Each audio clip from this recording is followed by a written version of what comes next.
warahmatullahi wabarakatuh. Hello everyone. Let me introduce myself first. My name is Teti Ramadhani with SIN 246011117 and I'm from class 2C.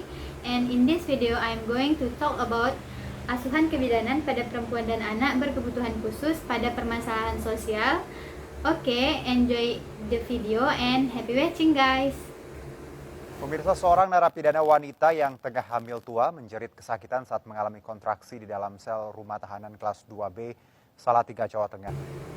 Jadi, pada kasus ini saya akan membahas tentang asuhan kebidanan pada ibu hamil di dalam lembaga permasyarakatan. Di mana poin-poin penting yang harus dibahas, yang pertama yaitu ada isu terjadinya suatu kasus, yaitu masih terbatasnya pelayanan kesehatan khususnya asuhan kebidanan bagi narapidana perempuan yang sedang hamil di dalam lembaga permasyarakatan, di mana ibu hamil di dalam penjara sering mengalami keterbatasan akses pemeriksaan kehamilan, kemudian kurangnya nutrisi yang memadai serta kondisi lingkungan yang kurang mendukung, kemudian dukungan psikologis yang minim membuat ibu hamil tersebut merasa cemas, kemudian depresi terhadap kandungannya.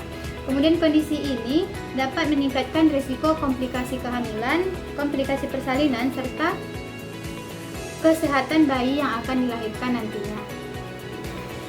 Kemudian ada hak narapidana perempuan yang hamil, di mana telah tercantum di dalam Undang-Undang Nomor 22 Tahun 2002 tentang Permasyarakatan, di mana aturan ini menjamin hak dasar berupa pelayanan kesehatan prenatal, kemudian makanan yang layak, serta perlakuan manusiawi selama berada di dalam lingkungan permasyarakatan. Kemudian ada kebutuhan khusus, kebutuhan tambahan seperti nutrisi yang telah sesuai dengan petunjuk dokter, kemudian juga obat-obatan sesuai dengan resep dokter, serta diupayakan juga untuk menjaga kesehatan ibu dan janin selama berada di lingkungan permasyarakatan. Selanjutnya, faktor-faktor yang menyebabkan terjadinya kasus tersebut, diantaranya yang pertama yaitu adanya keterbatasan fasilitas kesehatan di lingkungan lembaga permasyarakatan, karena tidak semua lembaga permasyarakatan itu memiliki fasilitas kesehatan yang memadai. Yang kedua, kurangnya tenaga kesehatan khususnya seperti bidan dan dokter kandungan, karena tidak semua lapas memiliki tenaga kesehatan. Kemudian yang ketiga, kurangnya perhatian terhadap kebutuhan khusus ibu hamil, sehingga membuat ibu hamil merasa cemas terhadap kandungannya dan depresi atas apa yang akan terjadi nantinya kepada anaknya. Kemudian ada narapidana sering diperlakukan sama tanpa mempertimbangkan kondisi kehamilannya. Selanjutnya ada faktor psikologis narapidana. Yang pertama yaitu adanya kurangnya dukungan keluarga. Seperti yang kita ketahui sendiri, ibu hamil itu sangat memerlukan dukungan dari keluarga, terutama dari suami serta orang-orang terdekatnya. Kemudian yang kedua, ibu hamil di dalam penjara rentan mengalami stres, kecemasan dan depresi yang dapat mempengaruhi kesehatan ibu dan janin. Kemudian ada keterbatasan nutrisi dan lingkungan, lalu ada asupan makanan yang terbatas, serta lingkungan yang kurang nyaman dapat menimbulkan resiko BBLR dan komplikasi lainnya pada bayi dan ibu. Dari poin-poin yang telah saya jelaskan tadi, dapat kita lakukan pelaksanaan asuhan kebidanan. Yang pertama yaitu pengkajian, di mana bidan melakukan pemeriksaan secara rutin terhadap ibu hamil yang berada di lapas.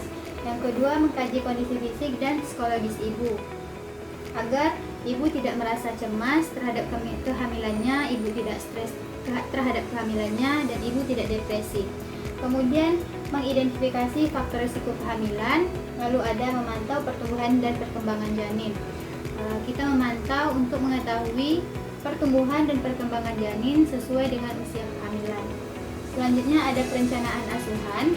Yang pertama yaitu pemeriksaan antenatal care atau ANC secara rutin. Kemudian ada pemberian tablet tambah darah kepada ibu hamil. Kemudian ada edukasi nutrisi ibu hamil, edukasi memberikan informasi pentingnya nutrisi untuk ibu hamil. Kemudian ada konseling kesehatan mental agar ibu tidak depresi, tidak cemas terhadap kehamilan yang dimilikinya. Kemudian ada persiapan persalinan yang aman. Lalu ada implementasi, di mana bidan melakukan pemeriksaan kehamilan secara berkala.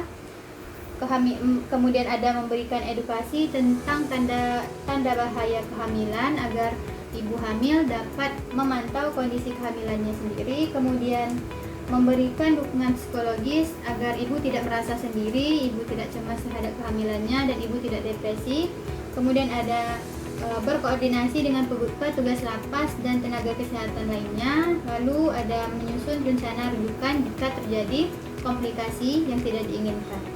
Selanjutnya kita dapat melakukan evaluasi, yaitu dengan memantau kondisi ibu dan janin secara berkala, kemudian menilai kepatuhan ibu terhadap anjuran yang telah kita berikan, kemudian menilai kesiapan persalinan, kemudian menilai kondisi psikologis ibu.